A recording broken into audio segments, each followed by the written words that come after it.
हम्म,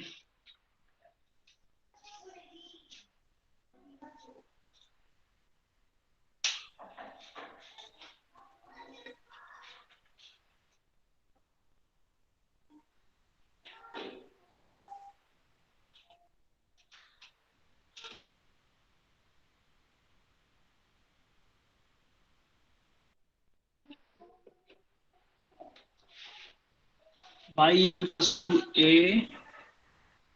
sin omega t plus five, ये y is the displacement and a sir board capital A। Clear नहीं।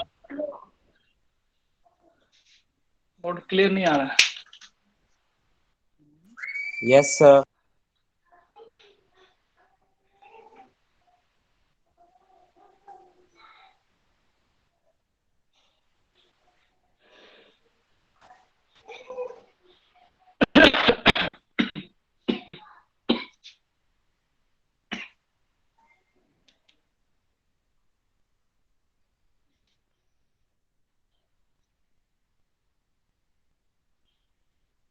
Network तो complete full.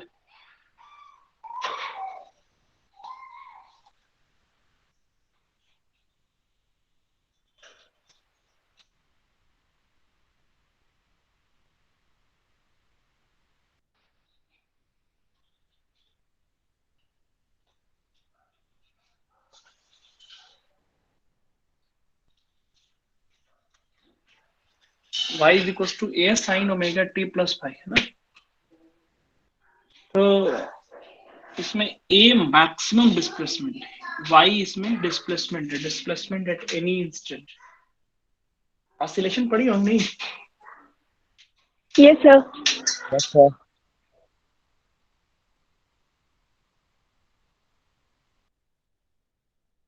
तो उसमें problem क्या है? Circle, relation between uniform circular motion and simple harmonic motion. It is the backbone of the two chapters, oscillation and wave। बताया और detail से कई बार बोल के बताया। Yes sir. अगर आपने इसको नहीं समझा, दो चैप्टर समझ में नहीं आएगा। ये बता दें कि बैकबोन है, अगर ये समझ में आया तो इसमें अब क्या कंफ्यूजन हो रहा है। ये कह रहा है कि पार्टिकल यहां से चल रहा है ऐसे, ठीक, ये पार्टिकल पहले यहां था, फिर यहां चला गया, फिर यहां चला गया, फिर यहां चला गया। किसी एक पोजीशन पे अगर हम देखें तो this is the displacement on X axis and this is the displacement on Y axis. तो पहले y, अगर पार्टिकल यहां रहा होगा तो y इतना था, पार्टिकल यहां चला गया तो y बढ़ गया, पार्टिकल यहां चला गया तो y और बढ़ गया, पार्टिकल यहां चला गया तो y a के बराबर हो गया, यहां से पूरा a। डिस्प्लेसमेंट पहले इतना था, फिर इतना हुआ, फिर इतना हो गया, और फिर ये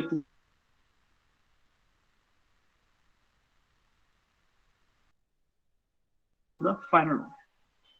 डिस्प्लेसमेंट डिपेंड करता है कि फेज कितना है, फेज कितना, ये 90 है तो मैक्सिमम हो जाएगा, ये पूरा अगर 90 है तो पूरा मैक्सिमम हो जाएगा, और अगर 90 से कम है तो डिस्प्लेसमेंट पहले के कंपैरिजन में कम होगा।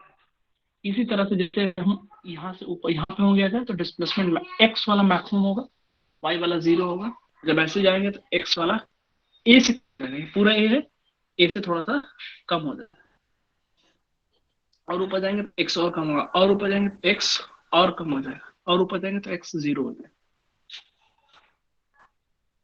ठीक है, इस तरह से this is the instantaneous displacement and this displacement is the maximum and that is called the maximum displacement is called amplitude।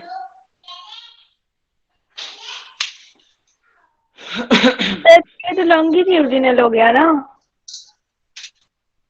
Longitudinal यार, इसमें सर लॉन्गिट्यूडनल और इसमें जो ट्रांसवर्स मोशन है एक्स और वाई का, ये तो लॉन्गिट्यूडिनल हो गया ना, ये ट्रांसवर्स में फिर एम्पलीट्यूड कहाँ से पता चलेगा?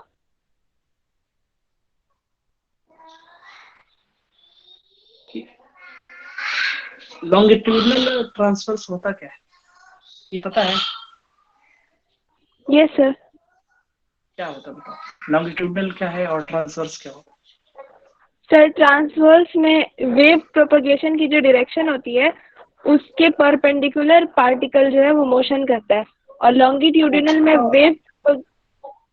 वेव प्रोपगेशन की डायरेक्शन के अलोंग पार्टिकल मोशन करता है, to and fro motion. Confusion क्या है तुम्हारा? सर इसमें जो मोशन हो रहा है वो तो लॉन्गिट्यूडिनल हो रहा है ना, एक्स और वाई का। इसमें कोई लॉन्गिट्यूडनल कोई ट्रांसवर्स नहीं, इसमें ये दूसरी चीज है, सिंपल हार्मोनिक मोशन और यूनिफॉर्म सर्कुलर मोशन का रिलेशन है।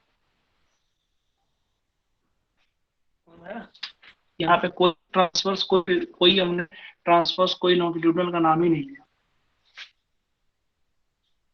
ये बोल रहा है कि ये अगर पार्टिकल, शायद नेट स्लो है, एक मिनट।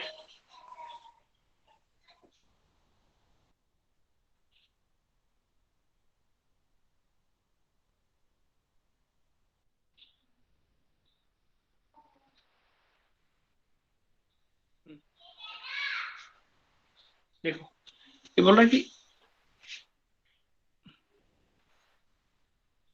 जब ये P particle is uniform circular motion, p particle is in uniform circular motion at the same time the foot of perpendicular on x axis and on y axis, these two are in simple harmonic motion। ये foot Yes, of sir. perpendicular on x axis पे और ये y axis पे, ये किसमें है, y ऐसे ऐसे ऐसे ऐसे ऐसे मोशन करेगा और x पे ऐसे ऐसे ऐसे ऐसे मोशन करेगा। तो इसमें कोई ट्रांसफर्स कोई लॉन्गिट्यूडल की बात ही नहीं है। सर वो मैंने अपना कॉन्सेप्ट क्लियर करने के लिए वेदांतु की वीडियो देख ली थी और मैं उससे कुछ ज्यादा ही कंफ्यूज हो गई। हाँ तो इधर उधर चार जगह से देखो, बहुत ज्यादा कंफ्यूजन होगा। मैंने कोई भी ऐसा चीज इसमें बनाने, इसीलिए स्टार्टिंग में बोल दिया था मैं कि this circle is the backbone of. Online वाले करते क्या है ना, उल्टी सीधी चीजें लेके आते हैं जो आपके सिलेबस से बाहर हो, उसमें बच्चों को ज्यादा इंटरेस्ट है, यही होता सर आपने बोला था कि मतलब इसको बहुत अच्छे से पढ़ना, तो मैंने सोचा कि बहुत अच्छे से पढ़ने के है। लिए उसमें करना है, मैं वीडियो देख लूं, और मैं उसी में कंफ्यूज हो गई फिर। इतना मैं पढ़ा दिया था कि इससे ज्यादा पढ़ने की जरूरत ही नहीं। मैं गारंटी के साथ ऐसा हूँ, इसके अलावा कुछ भी नहीं आएगा। बोर्ड एग्जाम की बात तो छोड़ो, अपने स्कूल के एग्जाम की बात तो छोड़ो, कम्पिटिटिव की बात करो। वो ऑनलाइन वाले ऐसी चीजें ला के फंसा देंगे। वो ये इसलिए फंसा देते हैं कि कहेंगे कि स्कूल वाले टीचर तो कुछ पढ़ाते ही नहीं, इसलिए लाते हैं। पढ़ाने को तो मैं भी बहुत सारी चीजें पढ़ा दूंगा, लेकिन प्रॉब्लम ये है कि हमको उल्टी सीधी चीजें पढ़ने की जरूरत ही नहीं, हमको वो सारी चीजें नहीं पढ़नी, हमको जो सिलेबस से बाहर हो। मैंने तुम लोगों को लॉग पढ़ाया है to the point, to the point. पूरे फिजिक्स और केमिस्ट्री में जहां पे भी लॉग यूज होगा, उसके अलावा यूज हो ही नहीं सकता। जो चीज मैं बताऊँ वो गारंटी वाली बात है ना, इसलिए ज्यादा कंफ्यूज होने की जरूरत नहीं है। इसीलिए बहुत आराम से पूरा एक लेक्चर हमने लगभग, मैं बता तुम लोगों को 1 hour and 10 minutes मैंने पूरा सिर्फ इसी पे दे दिया, इसलिए कि अच्छे से समझना।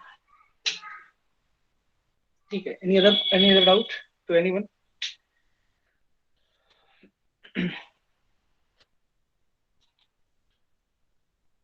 लॉन्गिट्यूडनल वेव जो है उसको हम शो करते हैं ट्रांसवर्स वेव की तरह, क्योंकि लॉन्गिट्यूडनल वेव को शो करना थोड़ा सा डिफिकल्ट हो जाता है, इसलिए हम लोग ट्रांसवर्स वेव की तरह ही हम लॉन्गिट्यूडनल वेव को भी हम ट्रीट करते हैं।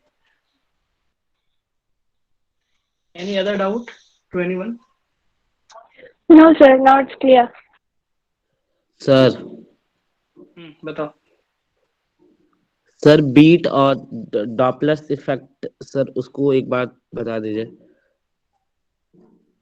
बीट, सुपरपोजिशन प्रिंसिपल पढ़ना पड़ेगा बीट से पहले। ठीक है, बता देता हूँ। ये सर सुपर पोजिशन प्रिंसिपल पढ़ा था, लेकिन बीट और डॉपलर इफेक्ट के टाइम में आई थिंक नहीं। तुम लोग इतना जल्दी म्यूट क्यों कर देते हो? आधी बात तुम लोग सुनाई देती है, आधी बात म्यूट में चली जाती है। पूरी बात तो समझ में आनी चाहिए ना कि क्या बोल क्या रहे। खैर, व्हाट इज सुपरपोजिशन प्रिंसिपल? बताओ आदित्य। कॉपी लिए होगे ना, पढ़ के सुनाओ। Superposition principle. Sir, according to the principle of superposition, amplitude of a resultant wave is equal to the vector sum of the displacement of an individual wave. बोला कि अगर दो वेव हैं आपस में, ये एक वेव है ऐसे, एक वेव है और सेकेंड वेव भी उसी पे, same amplitude, same frequency, same phase. Same phase मतलब यहीं से स्टार्ट कर रहा है, और दूसरा यहाँ पे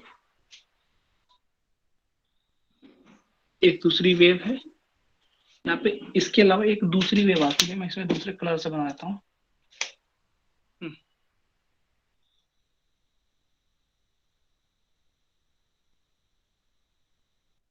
opposite to the first wave, ठीक है। इसमें दोनों एक ही पे चल रहे, same amplitude, same frequency, same phase. Second वाले में क्या है, सेम एम्पलीट्यूड, जितना ऊपर जा रहा है इतना नीचे जा रहा है, same amplitude, same frequency, opposite phase, means 180 पे। Yes, sir. ठीक है। तो अब ये दोनों वेव से मिलके बनने वाली जो रिजल्टेंट वेव होगी, बोला गया है इसमें कि इसका एम्पलीट्यूड पहले वाले का ए है, दूसरी वाली वेव का भी कितना है, ए। दोनों से मिलके बनने वाला कितना हो जाएगा, 2 है। इसका एम्पलीट्यूड डबल हो जाएगा, ठीक है। एम्पलीट्यूड इसका डबल हो जाएगा। डबल हो जाएगा, फ्रीक्वेंसी वही रहेगी, एम्पलीट्यूड डबल हो जाएगा। दूसरे वाला हम बोला है कि ये एक पार्टिकल को ऊपर ले जाना चाहता है ए डिस्प्लेसमेंट, और ये उसी टाइम पे नेगेटिव डिस्प्लेसमेंट है नीचे की तरफ, दोनों का समेशन 0, इसलिए the resultant will be like that, straight line. ये जो दोनों से मिलकर बनने वाली जो वेव आएगी वो एकदम स्ट्रेट पाथ पे चलेगी, without any amplitude, with displacement, amplitude 0। ये दोनों बात समझ आ गई। तो बोल रहा है कि सुपरपोजिशन प्रिंसिपल क्या करता है कि दोनों इंडिविजुअल वेव का जो डिस्प्लेसमेंट है, दोनों का वेक्टर सम, एक डायरेक्शन में होंगे तो ऐड हो जाएगा, अपोजिट डायरेक्शन में होंगे तब भी ऐड होगा, but in opposite direction, opposite sign. Opposite sign के साथ अगर हम ऐड करेंगे तो 0 एम्पलीट्यूड हो जाएगा, ये डबल एम्पलीट्यूड है, ठीक है। तो क्या होता है कि इसको हम क्या बोलते हैं कि the displacement of the resultant wave will be equal to the vector sum of the individual wave of the displacements of the individual waves। इन दोनों इंडिविजुअल वेव के डिस्प्लेसमेंट के वेक्टर सम के बराबर होता है क्या, रिजल्टेंट वेव का amplitude या डिस्प्लेसमेंट, ठीक है। ये हो गया आपका सुपरपोजिशन प्रिंसिपल। इसमें दूसरी बात एक और, बीट से पहले 9th क्लास की एक चीज होती है कि साउंड जो है, साउंड जो है वो आपकी साउंड की जो लाउडनेस है, यानी लाउडनेस या intensity of sound depend upon the amplitude. जितने Yes, ज्यादा sir. एम्पलीट्यूड होगा उतना ज्यादा हमारा लाउड साउंड सुनाई देगी। फॉर एग्जांपल, स्टार्टिंग बहुत ज्यादा एम्पलीट्यूड है, फिर एम्पलीट्यूड कम हो रहा है, एम्पलीट्यूड कम होते होते होते होते होते 0, तो यहाँ पे हमको साउंड बहुत तेज सुनाई देगी, और फिर साउंड हमको कम सुनाई देगी। कम सुनाई मतलब फ्रिक्वेंसी वही होगी, जैसे मैं बोल रहा हूँ बहुत तेज बोलूंगा, फिर धीरे धीरे धीरे धीरे धीरे, मेरी फ्रीक्वेंसी वही होगी, वेवलेंथ वही होगी, लेकिन एम्पलीट्यूड कम होता है ना। कोई भी होगा मुझे पहचान जाएगा कि कौन बोल रहा है, तो इसका मतलब क्या हुआ, उसकी फ्रीक्वेंसी भी वही है और उसकी वेवलेंथ भी वही है, लेकिन उसके एम्पलीट्यूड में कमी हो रही है, तो साउंड आपकी स्लो हो जाती है। ठीक है। तो हुआ क्या कि बीट इज व्हाट, बीट को बताऊंगा, पहले समझ लो कि बीट बेसिकली कैसे जनरेट होती है।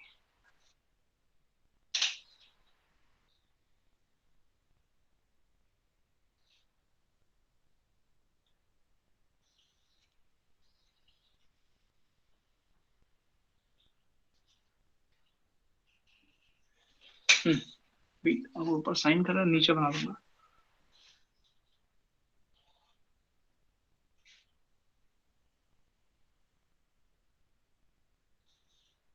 बोल रहे कि एक वेव ऐसे चल रही है,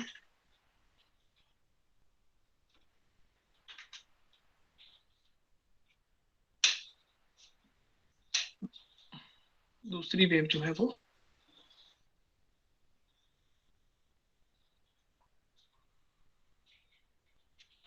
अगर यहाँ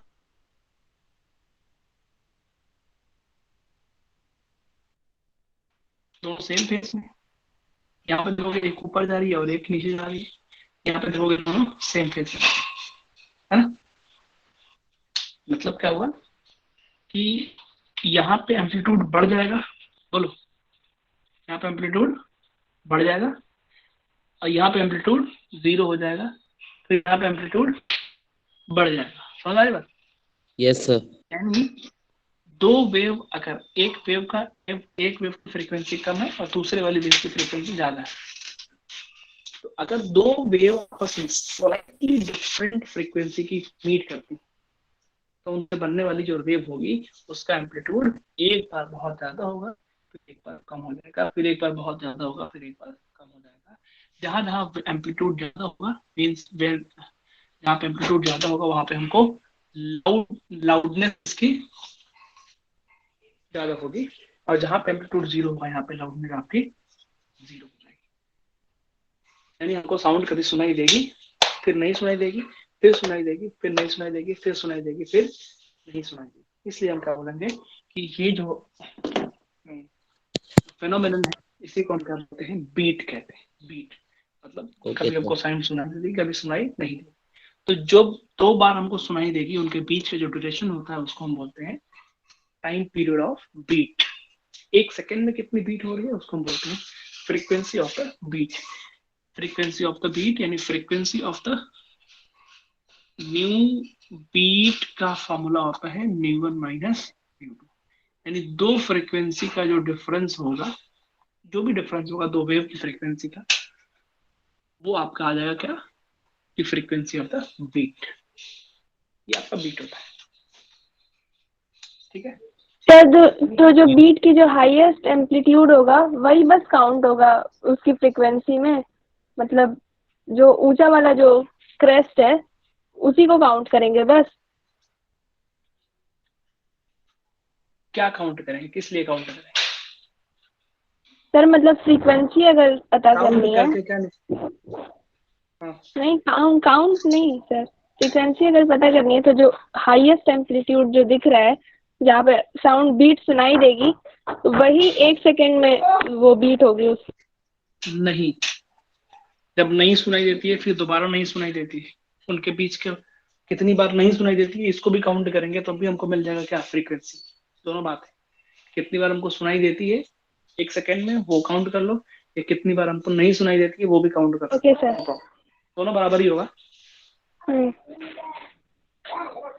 ठीक है। और कितना बोलते हो यार तुम।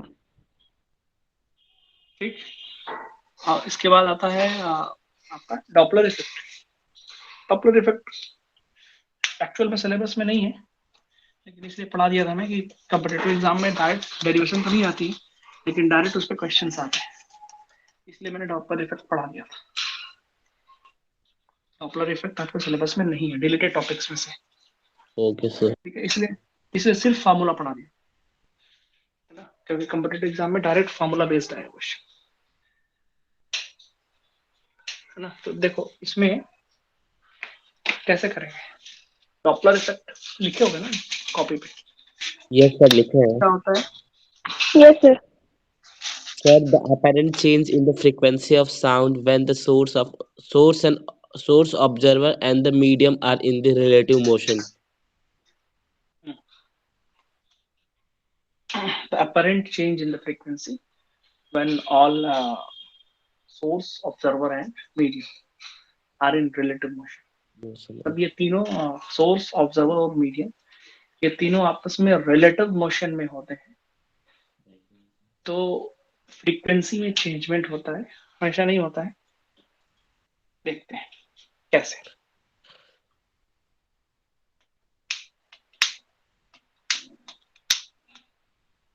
फॉर्मूला क्या होता है इसका, nu dash equal to v plus V O upon v minus vs times nu. इसमें क्या क्या होता है सब, ठीक है ना। न्यू डैश क्या होता है, अच्छा apparent पहले समझ लो कि डॉपलर इफेक्ट क्या होता है। जैसे मान लो कि ये एक प्लेटफॉर्म है, प्लेटफॉर्म पे कोई पर्सन यहाँ पे खड़ा हुआ है, यहाँ से ट्रेन आती है, ट्रेन है, यहाँ ट्रेन जो है हॉर्न देते हुए, कंटिन्यू हॉर्न देते हुए आ रही है। yes sir जब यहाँ से जैसे इसको क्या बोलेंगे कि train is approaching the person observer, approaching the observer, इस टाइम पे फ्रीक्वेंसी कुछ और होगी, और जब इसको यहाँ से लीव कर रही होगी, going away from the observer, तो यहाँ पे फ्रीक्वेंसी कुछ और हो जाएगी, yes sir फ्रीक्वेंसी बदल जाती है। फ्रीक्वेंसी में चेंजमेंट हमको डिफरेंट टाइप के साउंड को, डिफरेंट टाइप के साउंड हमको सुनाई देती है, ठीक है। तो जैसे ही हम सोर्स ऑब्जर्वर को क्रॉस करता है, वैसे इसकी फ्रीक्वेंसी में जो चेंज होता है, अपरेंट चेंज, उस वही हमारी ये क्या है, न्यू डैश है। यानी न्यू डैश क्या है, न्यू फ्रीक्वेंसी, जो फ्रीक्वेंसी में चेंज होता है। और वी क्या है यहाँ पे,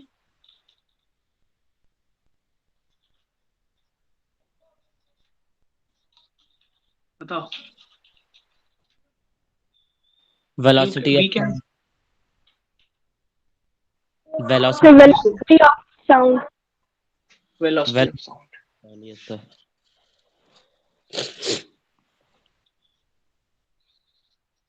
सब लोग हैं यहाँ पे, कुछ लोग नाश्ता करने गए ऑनलाइन लगा के।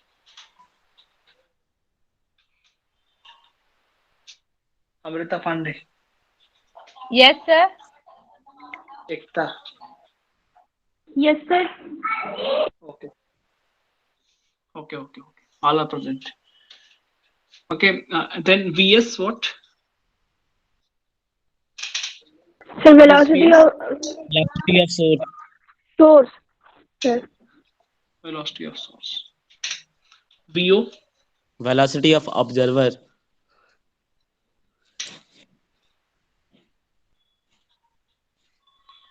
velocity of observer.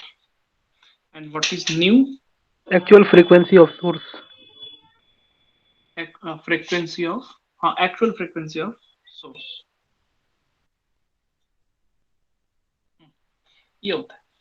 ये ध्यान रखना, ये तब होता है जब, ये फॉर्मूला तब वैलिड है जब आपका ये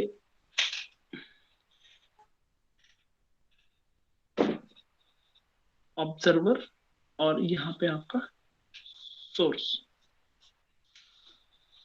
ये दोनों एक दूसरे को अप्रोच कर रहे हैं, वीओ और वी एस, ये दोनों को अप्रोच कर रहे हैं, तब ये फॉर्मूला वैलिड है,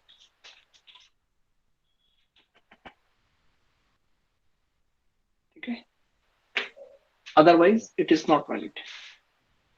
अच्छा, सर अगर मान लो अगर ऐसा, में है सर, अगर ऑब्जर्वर रेस्ट में तभी वैलिड नहीं है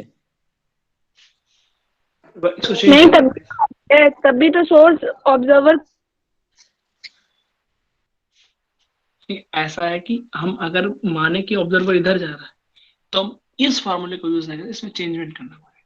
जैसे ऑब्जर्वर अगर इस डायरेक्शन में जा रहा है, अपोजिट डायरेक्शन, तो वीओ को माइनस कर देंगे, तो minus V minus V O upon V minus V S.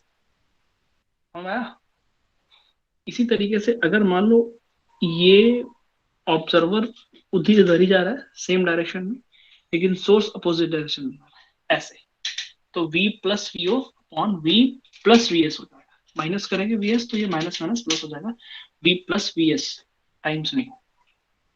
अगर ऑब्जर्वर रेस्ट पे हो तो ये इसको जीरो कर देंगे, v अपॉन v माइनस वी एस।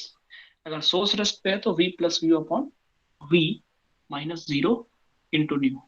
तो ये सब चीजें हैं, ये दोनों एक दूसरे को अप्रोच कर रहे हो तो ये फार्मूला है v plus V upon v minus V S, otherwise फार्मूले को चेंज करना पड़ेगा। Okay sir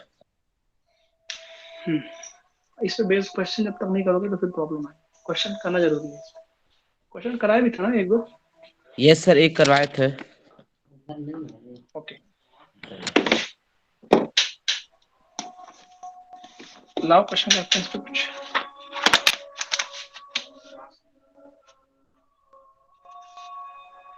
okay, write down the question.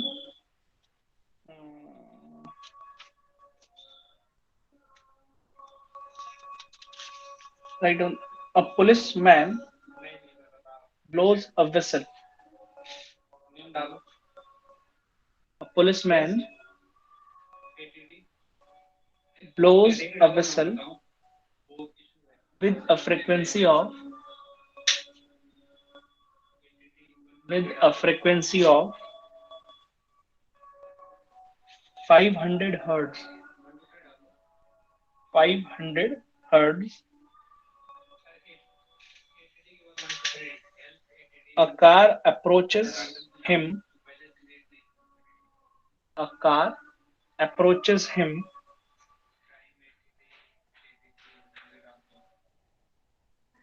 with a velocity of 15 meter per second. With a velocity of 15 meter per second.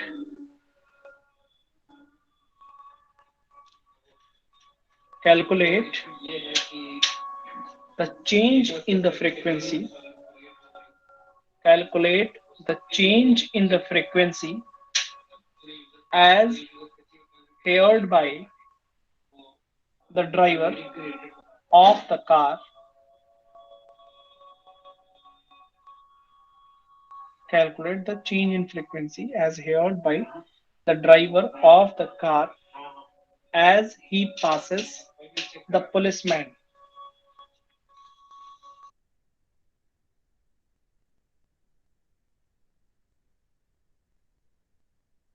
Sir, sir starting question की first line बोल दीजिए please. A policeman blows a whistle with a frequency of 500 hertz. A car approaches him with a velocity of 15 meter per second. Calculate the change in frequency as heard by the driver of the car as he passes the policeman. Speed of sound in air is 300 meter per second. Speed of sound in air is 300 meter per second. Try to solve.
Approach कर रहा था direct टिक देंगे है ना.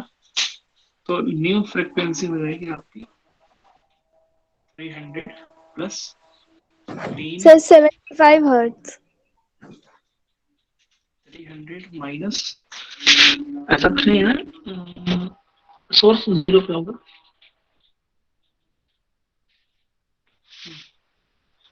Zero 500 hertz. 500 hertz. तो 315 upon 300 multiplied by 500. 1010.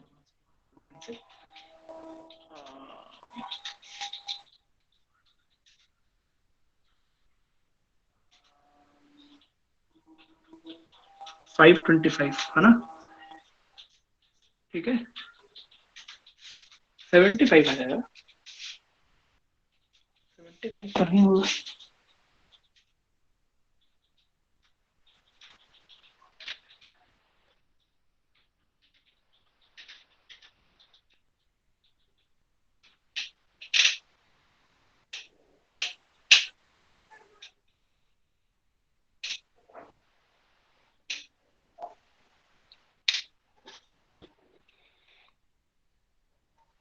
Change in frequency की बात कर रहा है.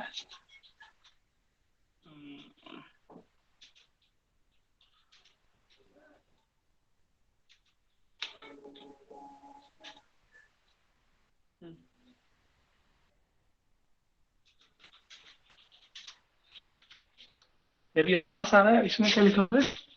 A policeman blows the whistle with the frequency of this. A car approaches him with the velocity of this. Calculate the change in frequency as heard by the driver of the car. As अच्छा, एक बार जा रहा है तो ये हो गया. अब उससे दूर जा रहा है तो न्यू डैश अगेन हम कैलकुलेट करेंगे. इसको 1 कर लो, इसको 2 कर लो. तो 300 प्लस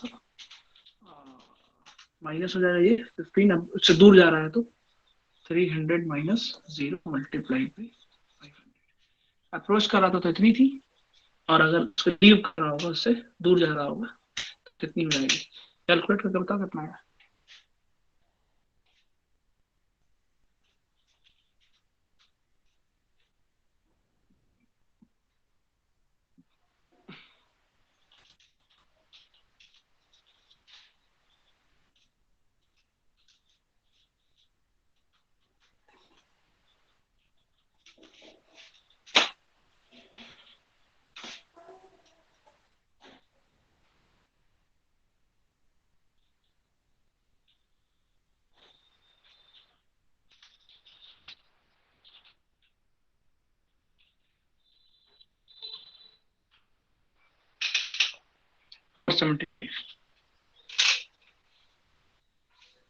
तो दोनों में चेंज हो जाएगा कितना. Nu dash equal to nu 1 dash minus nu 2 dash. तो 525 माइनस 475. 75 15 और 25 25 50 हो जाएगा. तो 50 हर्ट्ज का चेंज होगा. Change in the frequency will be 50. Easy है.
Done.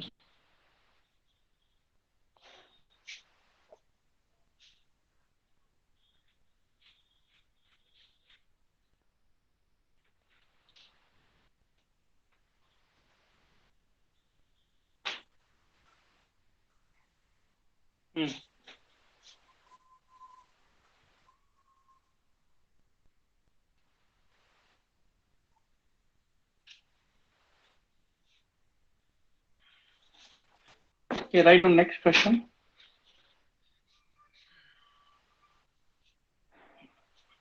Calculate the apparent frequency of the horn.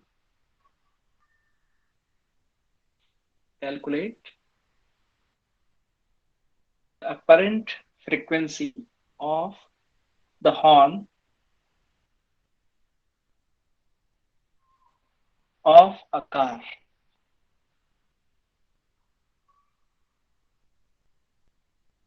approaching a stationary listener.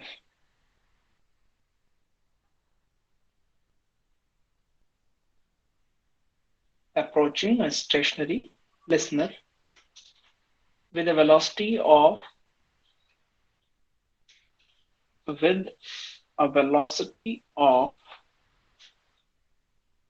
meter per second. With a velocity of 12 meter per second.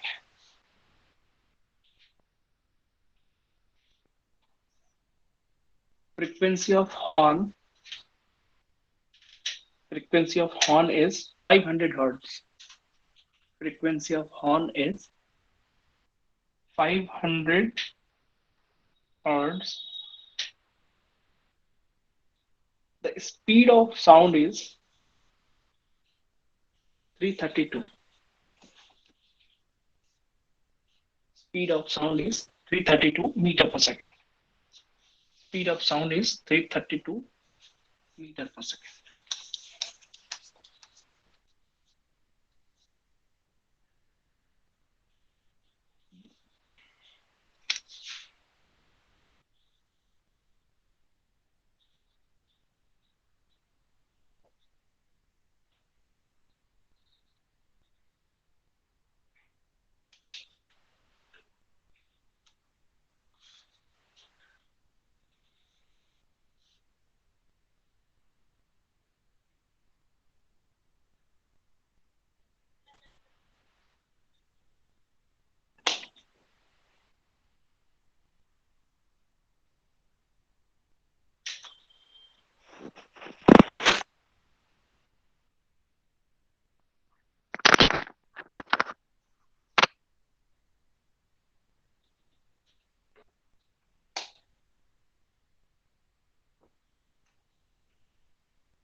Sir 518 होगा.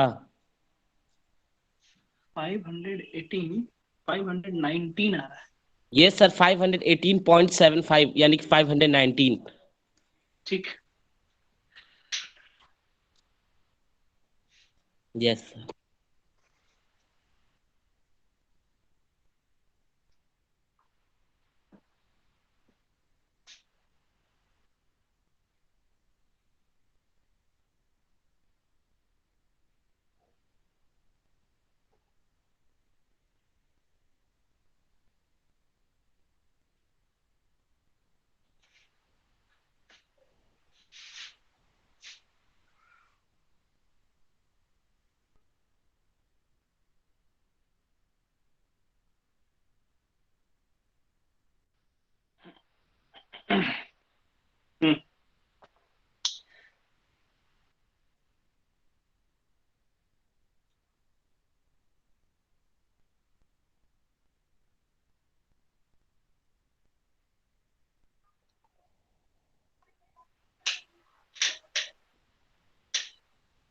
हो गया सबसे. Simple है यार, simple formula पे based है question.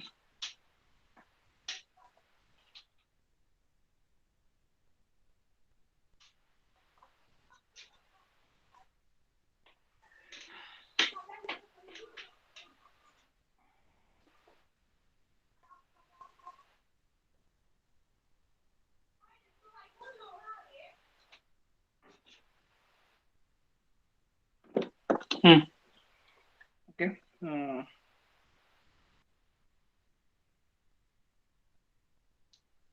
Write down one more question. A man is standing near a railway line. A man standing near a railway line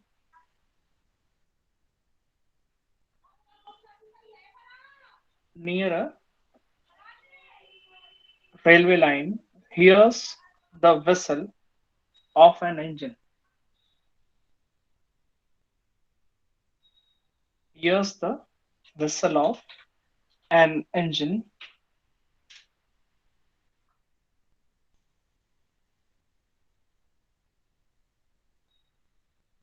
which has a velocity of 20 meter per second. Which has a velocity of 20 meter per second.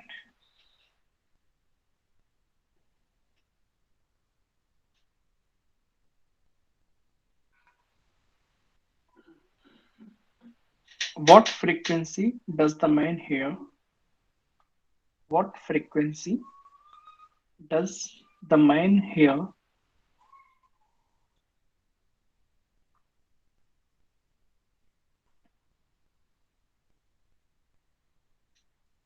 when the engine is coming towards and going away from him?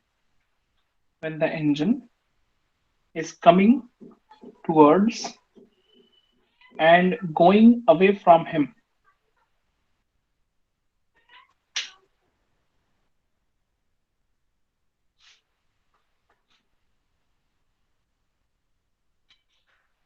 if the true frequency of the vessel is if the true frequency of the vessel is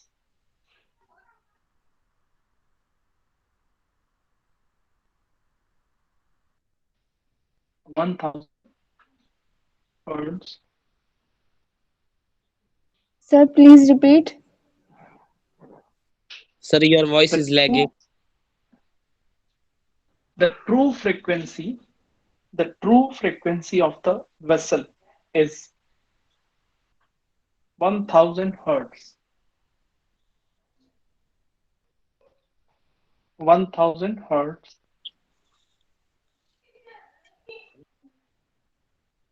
The speed of sound in air is the speed of sound in air is 340 340 340 meter per second. 340 meter per second. Sir इसमें भी change calculate करना होगा ना, change in frequency. पढ़ो question को. नहीं, अलग अलग निकालना है, चेंज नहीं निकालना है, दोनों का अलग अलग. जब ये पास आ रहा है तब, और जब ये दूर जा रहा है तब, दोनों केस में अलग अलग निकालना है. Okay sir. Try to solve.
Sir एक का आंसर 944 हर्ट्ज है. 900.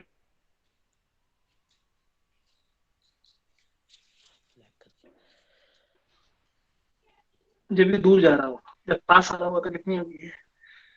यस सर, अभी कैलकुलेट.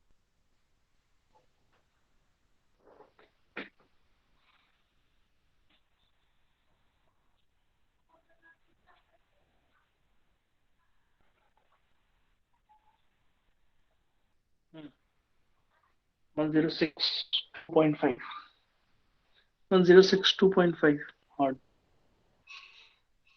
सही है, correct answer.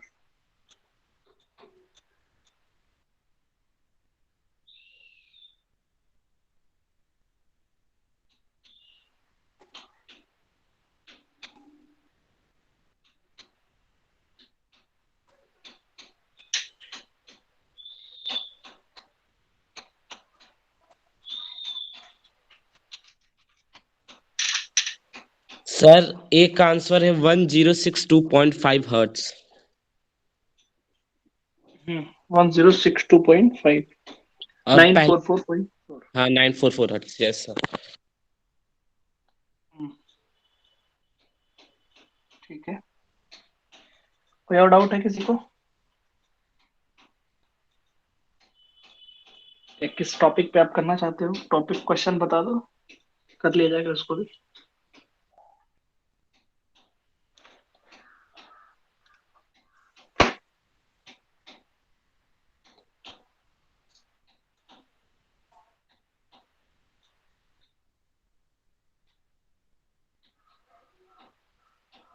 Correct answer first का है 1062.5 और दूसरे का है 944.4.